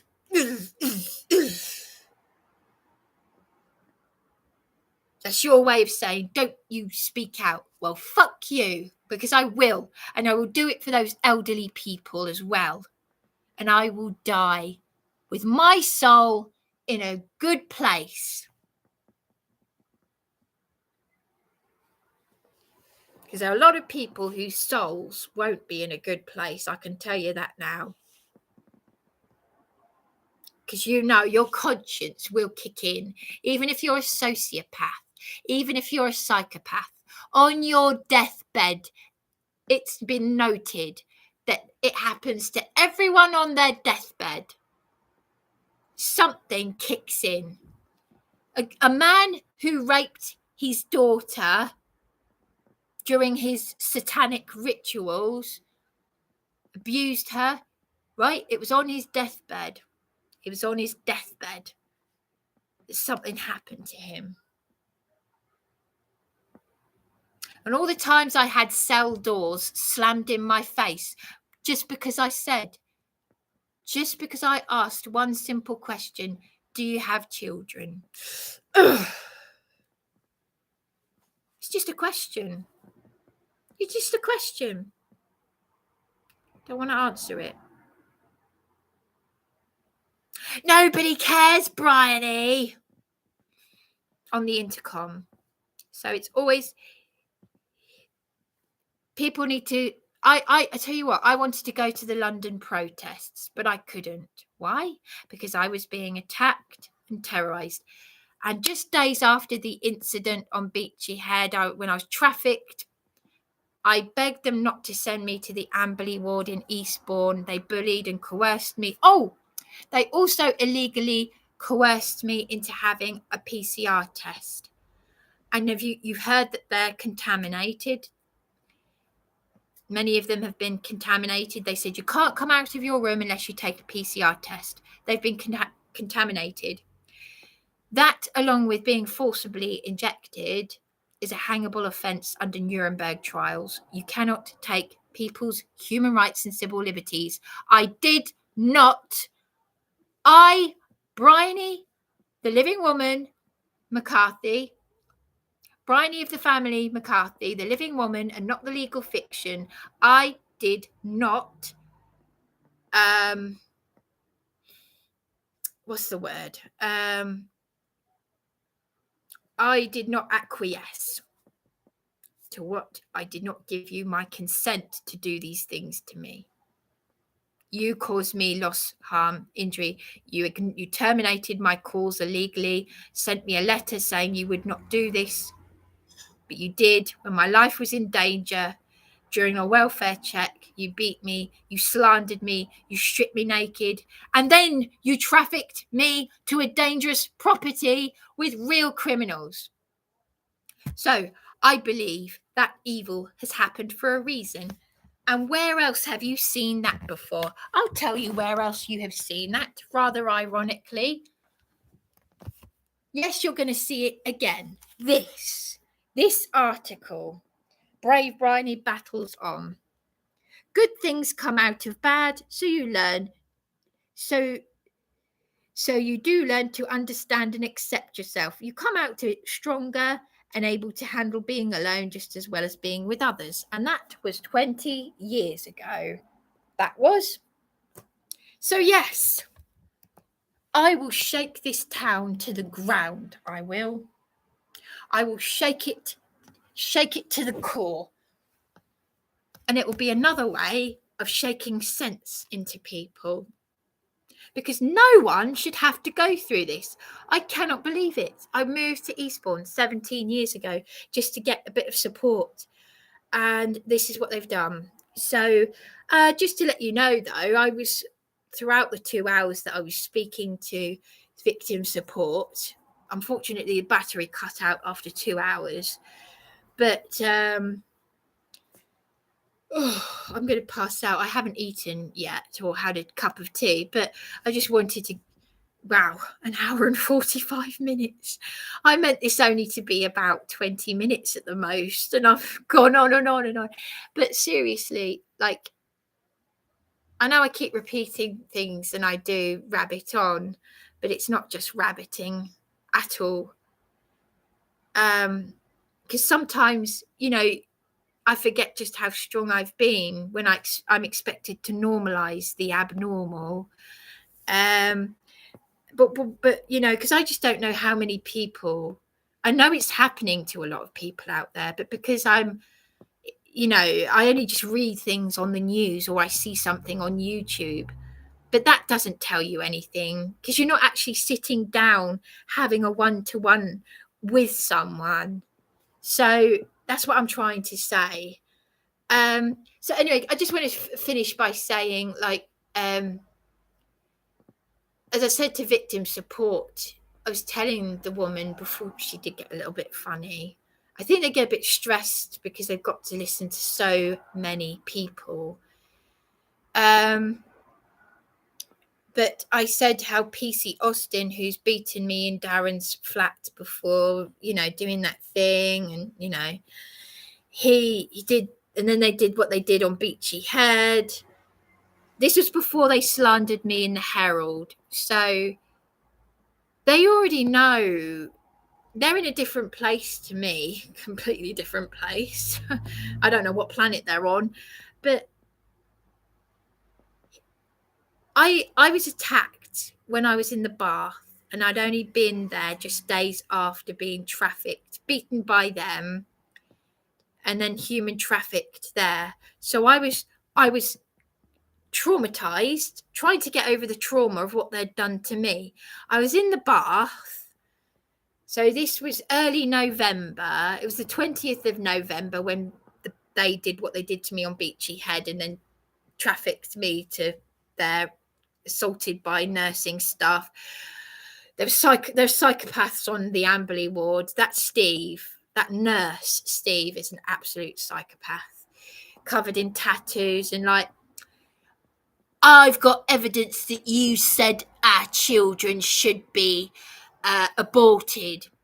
I've got evidence of it. And he was all red-faced, and I thought, you're a psychopath.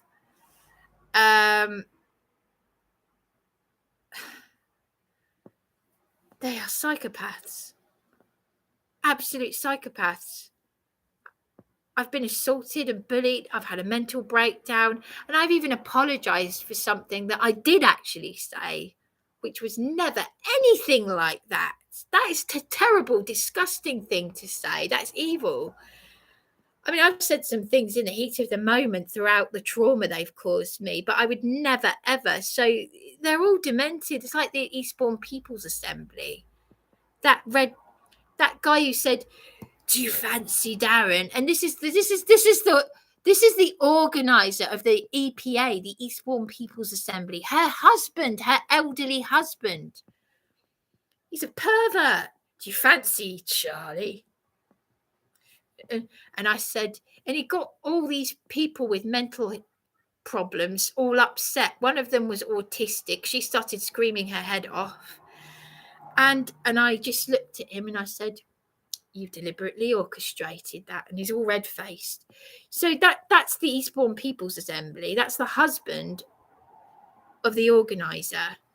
But this Steve was no different, all red-faced, knowing that he's trying to upset me. I thought, and he didn't get the response he wanted. So what do they do?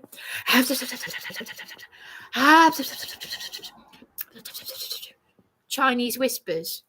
She's like, do you know why? Because with the next time I was in Greg's the bakery, yeah. Have a look at my live stream about Greg's the bakery. Last year, was it last year I was in there? I got a £10 apology from Greg's head office because Eastbourne Greg's used to be a nice place. Connor and his colleague used to give me free cakes and free the odd extra tea stamp. There's a red-haired witch in there. She probably is a real witch. And she said, oh, my mighty. She said, I was talking to the old men. There were vulnerable old men, Christians in there. And I was talking to them and she said, oh, you've had it easy. I said, no, we'll agree to disagree. Thank you very much. I didn't know who this woman was. She said, I know you. I know you from Meadowfield. I worked up in the office in Worthing. I work in the office. She looks like a bulldog chewing a wasp. She's got red spiky hair. That's what she looks like. And she's obviously she's the Greg's Cafe gossip, a mouth on a stick, sitting in the corner. I didn't know who this woman was. I just said, do you mind? I will agree to disagree, okay? I didn't know who she was. I said, I'm talking to these people. Because she said, what she'd done was she said, mind my coat with your cup of tea. I know about health and safety, you see. Oh, okay, yeah. Where should I put my tea? I'll put it there, okay. And she's trying to get something out of me because she said, I know you've had it easy. She said, people in mental health, they work hard. I said, oh, okay. Because I said, oh, well, I'll agree to disagree. She said, no, you've had it easy. I said, we'll agree to disagree. I'm speaking to these people. And it was at that point that she said, well, you started it. You know, that's the demented level of narcissism. I said, I don't know. Sorry, I don't know who you are. Could you just leave me alone? You know? And this, honest to goodness, this is what this nutbag did. She got up, full of fruit and nuts. She got up and she said, right, that's it. And she went over to the coffee desk. She went over to the Greg's desk. And I don't know what the hell she said. I was like, what? The old men became a bit panicky. I've got, oh, hang on a minute. My battery's going to cut out. So she went over to the desk and left me alone. She left me alone she left me alone with the men. And then security were called and I started panicking because I thought, what is this nutcase done? And one of the security guards in yellow overcoat visor thing, his name was Dan, and he said, and I was shaking. I said, she's a nutcase. I said, I don't know who she is. And I just disagreed with her. And he said, oh, well, he said, the way she spoke to us was as if you'd come at them with a knife. I said, what is going on with the nutcases in this town? It turns out her name is Jean, because I reported her, but I couldn't remember her name. One of the old men said her name was Jean. So I'm guessing she's known for being a gossip. But as I said, I got a £10 apology from Greg's. Well, guess what? because the manageress of Greg's, she was joining in it. When I went up to the desk, she didn't want to know. So whatever this fruit bat had said, she was more interested in what she was saying, not what I had to say. And they were like, that typical, oh my gosh, what is it with Eastbourne though? So this was sometime last year, and I got a £10 voucher from head office. They said, we can't get involved. I said, well, it is serious, because I don't want to go back into Greg's and have this nutcase harassing me and causing trouble with security, especially when security did nothing about young people outside Primark with knives. This is what I'm trying to say, folks. So anyway, but the irony is that in the Herald, where I've been slandered, honest to goodness, I'm going to go onto the sheet with this. I'm going to get this blown up, and when I speak out on the street, I'm going to get this blown up, because the Herald slandering me. This is me 20 years ago. A welfare check. Brave Bryony battles on with her mental health. Then she's slandered in the Herald 20 years later over a welfare check on Beachy Head. 30 years ago, we had a real WPC living with us. Me and my mother felt safe having a lodger, a WPC lodger, when WPCs were WPCs, not going up to people and going, oi, you got 5 minutes to get out or we're going to remove you. Why? Because I'm making a reservation in the hotel lounge on my laptop, and they won't give me a reason why. I'll play that recording of the house manageress. I'll play it. Zita, I'll play it. Hang on a minute. I'll play it again. You can clearly hear her say, you can clearly hear Zita say, I'm going to hang up on you. But just like Lorraine Blackwell, she's all mousy. Lorraine Blackwell, who one of you fuckwits out there reported my live stream, and she got annoyed.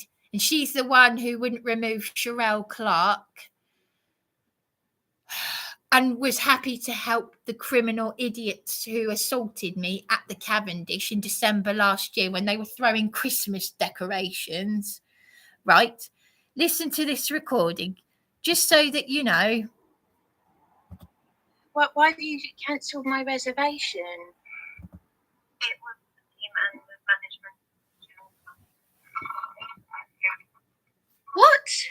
What do you mean? What do you mean the managers decided? I rang last night to make a reservation. What on earth? What are you talking? I don't believe this. What is this about? Why has he cancelled my reservation?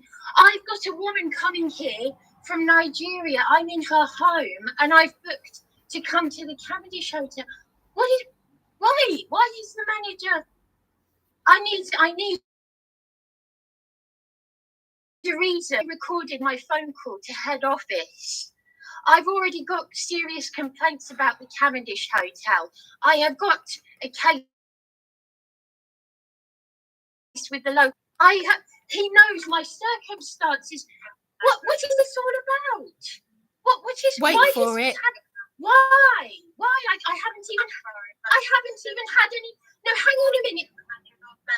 I'm going to have to hang up. No, give me a reason. You need to give me a reason why you. I'm going to have to hang up. You can hear it. And she very mousily said to me, hear it. I'm going to have to hang up. Very clearly. So, but yeah, it's all this demented kind of mentality. But about Greg's Bakery, so I got a £10 apology, but it was only, was it this summer? When was it? It was in the summer of this year. I've still got the article. Hang on a minute. it was in the Herald that in the summer of this year that an actress known for doing voices from Captain Scarlet, she lives here on the seafront. A tooth was found in a Greg's Bakery pasty. And she got a £15 apology, which is only £5 more than the apology that I got from Greg's when that nutcase, who's always sitting in there, the red-haired gossip nutbag with her, the witch, the red-haired witch Jean, who harassed me because I disagreed with her. This is what I mean. I got £5 more than this actress did for finding a tooth in Eastbourne Greg's Bakery pasty. This actress did the voice of Captain Scarlet and the Zuberon whatever thingy bobbies. You know, I despair of it all. And security had said that she acted as if I came at her with a knife, this Fruit Loop Jean. And yet they did nothing about young people with knives, in the same way that the security guard who injured and assaulted me when I was trying to protect Darren, he just got in his face, started dragging him. I got caught up. This is why I don't know what's going on anymore. But for 3 hours, they did nothing about a drunk. Welcome to the UK. Welcome to sunny Eastbourne. Yeah, exactly. So it's just it really is. You couldn't make this stuff up, though. You really couldn't. So what was I going to say? But you know, we're days after being attacked on Beachy Head. Days after being attacked on Beachy Head by the police, assaulted, stripped naked, sectioned, sent to that hellhole. The same two of the three stooges turned up PC Broadway and PC Austin to check on me, and I had been attacked to the point where I thought I was going to be killed. I was in the bath, trying to get over the trauma of what PC Broadway, PC Austin, and PC Soph did to me. Trying to relax in the bath when this nutcase, I was telling victim support this earlier, bang, bang, bang, bang. This is a woman in her 20s, not a man. This is why nightclub bouncers in this country, in the UK, nightclub bouncers are more afraid of women than they are of men. This type of woman, some meaty nutcase, a lot younger than me, but meat, flesh on her.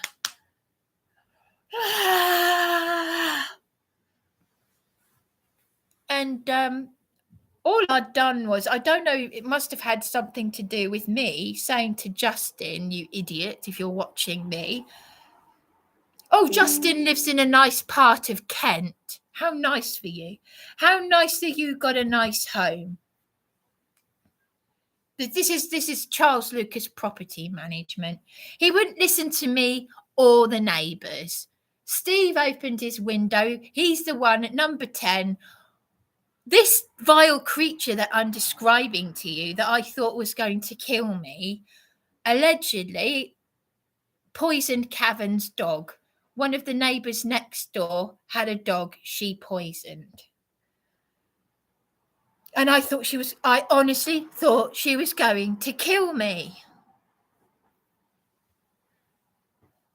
Fucked up for life. So she was, And it looked like a scene from The Shining horror afterwards, because she'd banged on the door so hard that she'd punched door and there were splinters in the carpet, from the wood. I jumped out of the bath. I was trying to get over the trauma of what the police had done to me. I jumped out of the bath, threw a towel around me, so I was water everywhere. I ran down the stairs, dripping everywhere. Couldn't get the key in the door, trying to get the key in the door, in my room door, like this. Attempted rape was nothing in comparison. I've laughed it off. I've laughed off what happened in the court.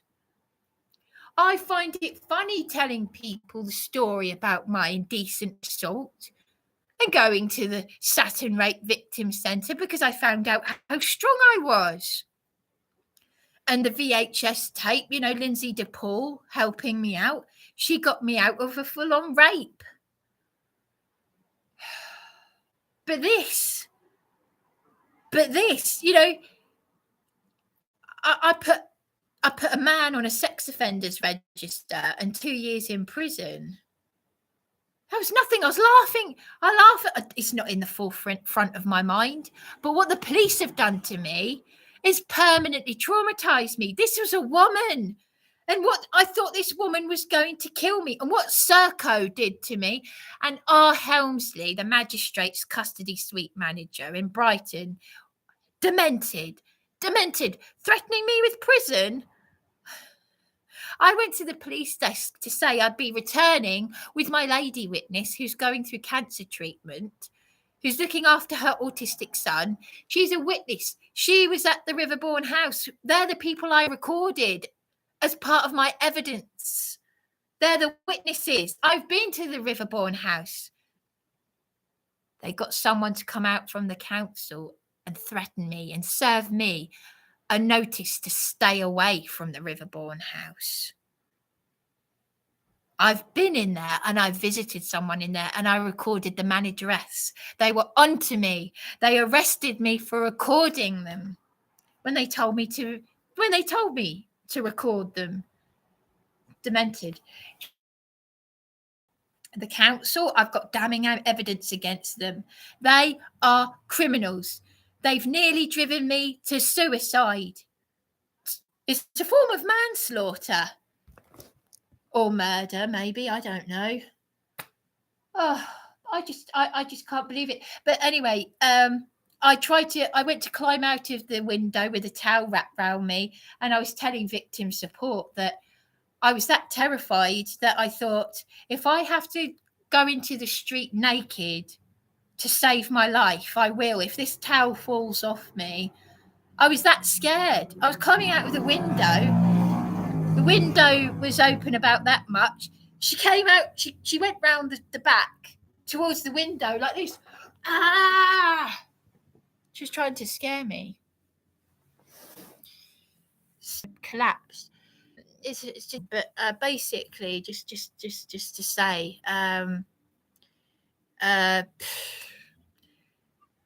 PC Broadway and PC Austin turned up, and I mentioned what happened on Beachy Head, and honest to goodness, this is what PC Austin said. He said, "Yes, well, we are trying to get over our injuries, scratches, love," and I just said, "Oh, diddums." That's probably why they decided to, let's get her for this. For what? For terminating my calls and defending myself against an assault. I've reported and legal ombudsman, because they probably think, I don't know what she thinks. Does she think she said it's your first She said, I don't understand how a welfare check can end up like this. Oh, she said the system is broken. I know that there are criminals that do bad things to get themselves, Well, that's what I'm learning now. I didn't know this before, but because I'm not a criminal. She said, well, this is your first criminal offence. So hang on a minute. She just said to me, this is a welfare check. How can a welfare check? She said, plead guilty to get yourself a probation officer to help you with housing. Sorry, but from where I come from, you're in cloud cuckoo land. You're demented, love. Well, you're a bench solicitor. She said to me, this is meant to be a good law firm, Cramp and Mullany.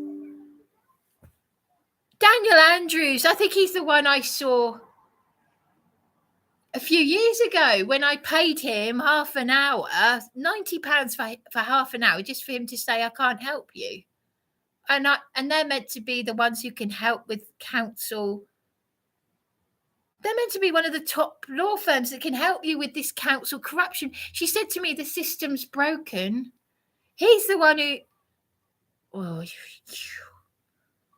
So yes, I reported them to the legal ombudsman, and I'm trying to push with this, but I'm so drained. I can barely look after. I can barely function. I'm so tired, just like looking after myself. But it's just so corrupt. When you're at rock bottom, you just can't get over it.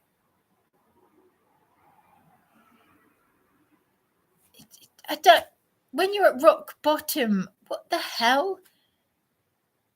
A probation officer to help with housing?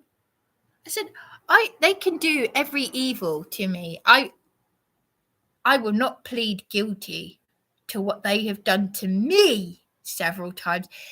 PC Stove saying, you were the one convicted. And I've said it all before anyway. But anyway, PC Austin found my distress rather amusing. So anyway, I'm gonna leave it at that now. I've been speaking for 2 hours. But I'm just gonna leave it at that now because I've been talking and talking, but I will never ever get over any of this. Never. I can never ever get my head around any of it. Just goes round and round and round like a washing machine. So anyway, I'm just going to say thank you for watching and thumbs up. I've noticed I've got a few thumbs up, quite a few. So yeah, I just really just cannot. I can never get over any of it.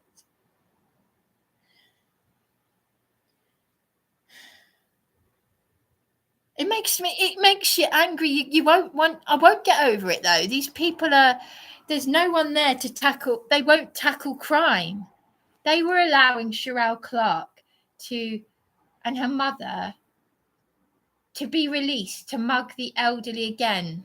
And I was reporting it and they were protecting them.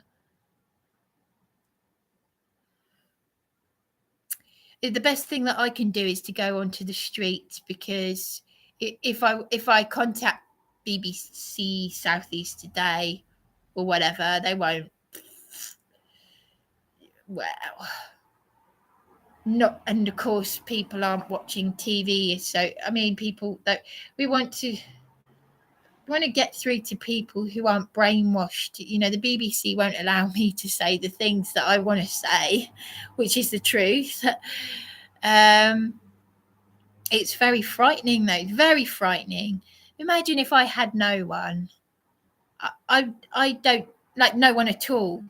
No, I mean not even Darren or Juliet.